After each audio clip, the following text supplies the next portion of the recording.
బాధాకరం ఏంటంటే ఏదైతే మనకు అప్లికేషన్ పెట్టుకుంటే చాలు మనం వారసత్వ ఉద్యోగాలు ఇవ్వాలనుకున్నామో అందులో కొత్త కొత్త కొరీలు పెట్టి 10th క్లాస్ కంపల్సరీ ఉండాలి అంట. ఇది ఎప్పటి నుంచి వచ్చింది? చదువుకు సింగరేణి ఉద్యోగానికి సంబంధం ఎక్కడి నుంచి వచ్చింది? కేవలం ఇప్పుడు 10th క్లాస్ లేదు అనేటటువంటి ఒక ఆలోచనతోని దాదాపు 470 అప్లికేషన్లు పెండింగ్ పెట్టిండ్రు. మేము సింగరేణి చైర్మన్ అండ్ సిఎండి గారు కూడా చెప్తా ఉన్నాం, మీరు ఇది తప్పు కొత్త కొత్త జీవోలు తీసుకొచ్చి ఎక్కువ మంది ఉద్యోగస్తులకు రాకుండా సింగరేణిలో ఎంప్లాయ్మెంట్ పెరగకుండా చేస్తూ ఉన్నారు. ఇది కరెక్ట్ అప్రోచ్ కాదు.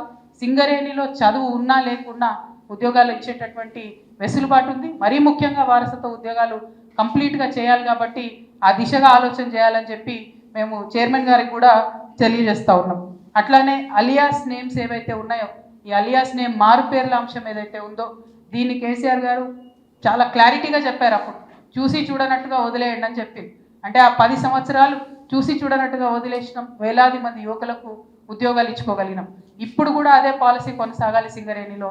రియాజ్ అన్న చెప్పినట్టు సింగరేణి కార్మికుడు బాయిలకు దిగితే బయటికి వచ్చేదాకా కూడా మరి భారం అంతా దేవుని మీద వేసి దిగుతాడు తప్పితే సేఫ్టీ అనేటటువంటిది ఎవరు కూడా అష్యూర్ చేయలేరు. ఎంత టెక్నికల్గా జాగ్రత్తలు తీసుకున్నా ఎవరం కూడా అష్యూర్ చేయలేము. మరి అటువంటి హై రిస్క్ జాబ్ చేసినప్పుడు వాళ్ళకి ఎందుకు ఒక హ్యూమన్ అప్రోచ్తో మనం ఆలోచన చేయకూడదు? ఇది చైర్మన్ గారు ఆలోచించాలి, ఇది ముఖ్యమంత్రి గారు ఆలోచించాలి.